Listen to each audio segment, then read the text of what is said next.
Pernahkah Anda berpikir mengapa sistem riba sangat menguntungkan bagi kelompok menengah ke atas? Bagaimana mereka terus bisa mengakumulasi kekayaan mereka, bisa membeli mobil mewah, hidup dalam kenyamanan finansial yang luar biasa. Nah, video kali ini kawan-kawan kita akan mengungkap rahasia di balik sistem riba ini dan bagaimana sistem ini bisa memberikan keuntungan yang sangat besar bagi hanya segelintir orang saja. Sementara teman-teman banyak lainnya terjebak dalam kesulitan finansial. Anda akan melihat mengapa teknologi juga berperan dalam memfasilitasi akumulasi kekayaan bagi orang kaya. Sementara banyak yang lain kawan-kawan berjuang keras. Mari kita mulai. Kawan-kawan, sebelum kita membahas lebih dalam, kita coba dulu untuk memahami terlebih dahulu apa itu riba.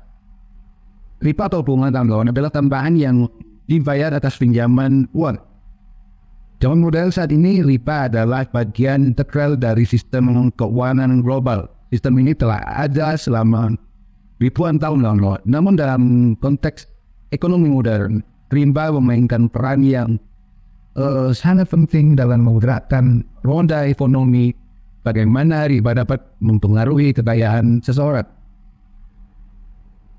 Bisa membuat mereka untuk membeli mobil mewah impian mereka dan mencapai kebebasan finansial adalah hal yang akan kita bahas lebih lanjut. Dalam konteks ini kawan-kawan, riba seringkali berhubungan dengan bank, institusi keuangan, dan sistem kredit yang membuat seseorang meminjam uang dengan tambahan atau dengan bunga. Yang menarik adalah bagaimana sistem riba ini bekerja secara tidak proporsional, menguntungkan kelompok menengah, akan kelompok ke atas. Mereka memiliki akses lebih mudah terhadap pinjaman dengan suku bunga rendah, memberikan mereka peluang kawan-kawan untuk berinvestasi dan mengembangkan kekayaan mereka. Sementara itu, kelompok yang lebih miskin, lebih rendah di bawah mereka sering terjebak dalam pinjaman dengan suku bunga tinggi, yang berdampak mereka makin sulit keluar dari jeratan kemiskinan finansial. Kita akan masuk lebih dalam lagi dan melihat bagaimana sistem riba ini tidak hanya berperan dalam sistem finansial global, tetapi juga bagaimana teknologi dan dalam kekayaan berinteraksi dalam hal ini. Riba dalam sistem perekonomian kawan-kawan, perekonomian kita saat ini adalah salah satu cara utama bagaimana uang beredar. Ketika ada orang meminjam uang, mereka tidak hanya mengembalikan jumlah pokoknya saja yang mereka pinjam, tetapi juga harus membayar bunga atau tambahan yang telah ditentukan sebelumnya. Nah, ini menciptakan sebuah siklus finansial di mana pemberi pinjaman kawan-kawan terus mendapatkan keuntungan, sementara peminjam seringkali terjebak dalam beban utang yang tidak berujung. Kelompok menengah, kelompok atas biasanya memiliki keuntungan besar kawan-kawan dalam sistem ini.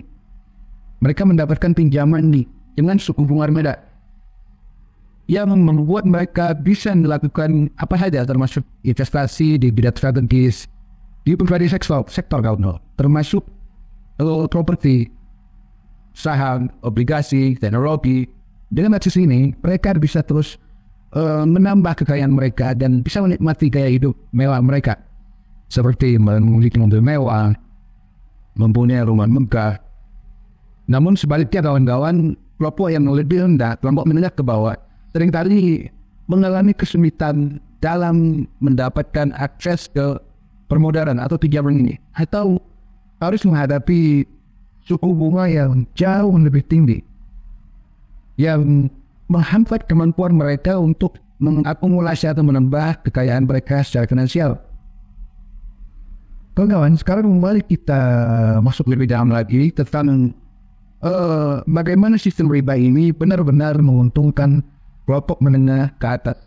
Yang pertama harus kita pahami bahwa riba ini menciptakan insentif yang kuat untuk berinvestasi, kawan. Misalnya saja jika Anda seorang pengusaha yang cerdas misalnya, meminjam uang dengan bunga rendah untuk memulai atau mengembangkan bisnis Anda. Ini dapat menjadi keputusan finansial yang sangat-sangat menguntungkan bagi Anda sebagai pelaku usaha. Bunga yang Anda bayar, kawan-kawan, hanyalah sebagian kecil dibandingkan keuntungan yang bisa Anda dapatkan dari bisnis yang sukses. Kelompok menengah ke atas seringkali, kawan-kawan, memiliki aset signifikan yang bisa mereka jadikan agunan atau jaminan untuk mendapatkan pinjaman dengan suku bunga rendah. Maka sangat rendah, kawan. Ini berarti mereka sangat mungkin untuk mengakses modal yang jauh lebih besar untuk berinvestasi di berbagai sektor, mulai dari teknologi, properti, hingga ke stok atau saham, kawan. Dengan demikian, mereka memiliki peluang yang lebih besar untuk meningkatkan kekayaan finansial mereka, membeli mobil mewah mereka seperti Rolls-Royce, Ferrari, rumah-rumah mewah mereka, dan terus mengembangkan bisnis mereka. Teknologi juga berperan besar, kawan, dalam proses ini.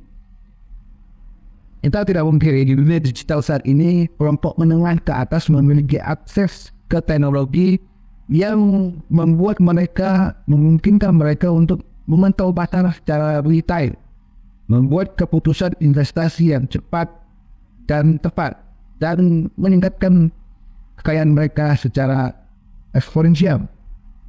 Mereka bisa membeli saham, mengelola bisnis online, dan bahkan bisa berinvestasi dalam bidang teknologi blockchain yang marak saat ini, yang semakin populer di kalangan investor kelas atas, kawan. Namun sementara itu kelompok yang lebih rendah, kalangan menengah ke bawah, seringkali tertinggal dalam akses ke teknologi ini. Di sisi lain, kawan-kawan, kelompok yang lebih rendah, menengah ke bawah, seringkali mengalami kesulitan untuk mendapatkan permodalan walaupun itu pinjaman. Jika mereka berhasil mendapatkannya, kawan-kawan, suku bunga yang mereka bayar jauh lebih tinggi, yang membuat mereka semakin terpuruk dalam siklus utang. Ini adalah ketidakadilan sistem yang membuat kesenjangan antara kaya dan miskin semakin melebar. Mereka yang berada di bawah terus berjuang untuk memenuhi kebutuhan finansial mereka. Namun kelompok menengah, kawan-kawan, menengah ke atas ya, terus bisa menambah kekayaan dan menikmati gaya hidup mewah mereka.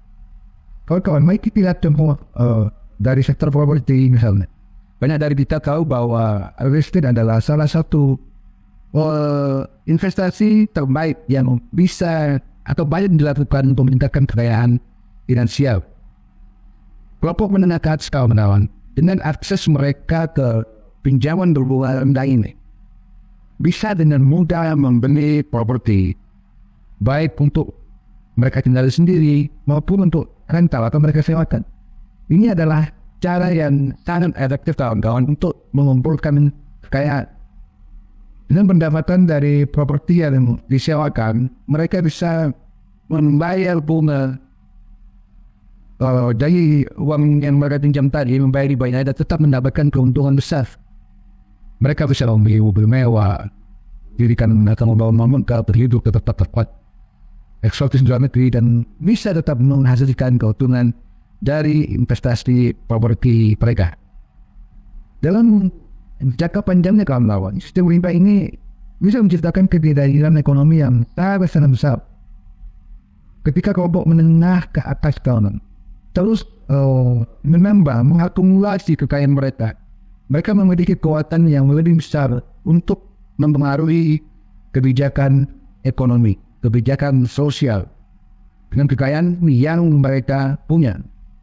Mereka bisa membeli mobil-mobil mewah, berinvestasi dalam bidang apa saja, termasuk teknologi canggih, kawan-kawan, dan mendapatkan kebebasan secara finansial yang tidak bisa diraih oleh kelompok yang lebih rendah, yaitu menengah ke bawah. Sistem ini kawan-kawan juga memperparah ketidakstabilan ekonomi.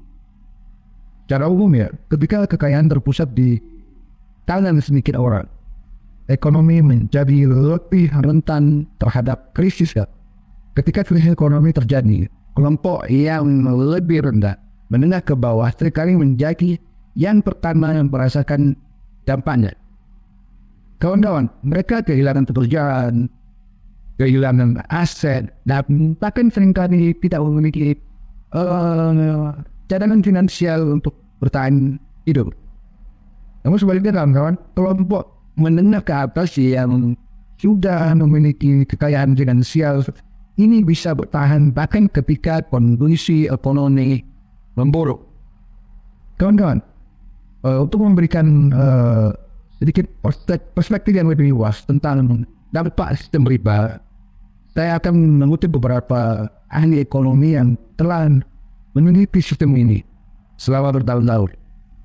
Ada seorang ekonom terkenal kawan-kawan yang mengatakan bahwa sistem riba memperparah kesenjangan sosial dan ekonomi, menciptakan lingkaran kekayaan yang hanya dapat dinikmati, hanya dapat diakses oleh segelintir orang. Yang kaya semakin kaya, sementara yang miskin semakin miskin. Kawan-kawan, sistem riba adalah salah satu mesin utama yang mendorong ketidakadilan dalam masyarakat kita.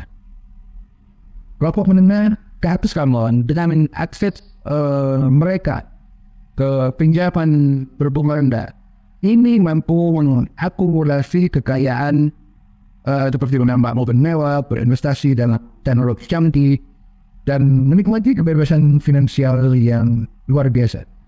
Baik, kawan-kawan, mudah-mudahan ini menjadi pembelajaran buat kita semua bahwa sistem riba lah yang menjadikan ekonomi jarut marut. Menengah ke bawah tidak bisa beranjak, sementara menengah ke atas bahkan istilahnya level atas, kalangan atas ini cenderung jauh lebih kaya dibandingkan menengah ke bawah tadi kawan-kawan. Kenapa? Karena akses mereka ke permodalan lebih mudah. Mereka lebih banyak punya aset untuk mereka gabungkan untuk mendapatkan pinjaman dengan bunga rendah. Sementara si kelas menengah ke bawah justru mereka tidak bisa berbuat apa-apa untuk mengembangkan bisnisnya atau bahkan berbisnis. Kenapa? Karena mereka tidak punya aset untuk mereka gabungkan ke bank atau kepada orang yang memiliki modal untuk mereka mengambil pinjaman. Baik kawan-kawan, mudah-mudahan ini menjadikan pelajaran buat kita semua. Silakan share, silakan like dan subscribe, mudah-mudahan ini berguna terutama buat saya pribadi kawan. Sampai jumpa lagi di video-video berikutnya. Wassalamualaikum warahmatullahi wabarakatuh.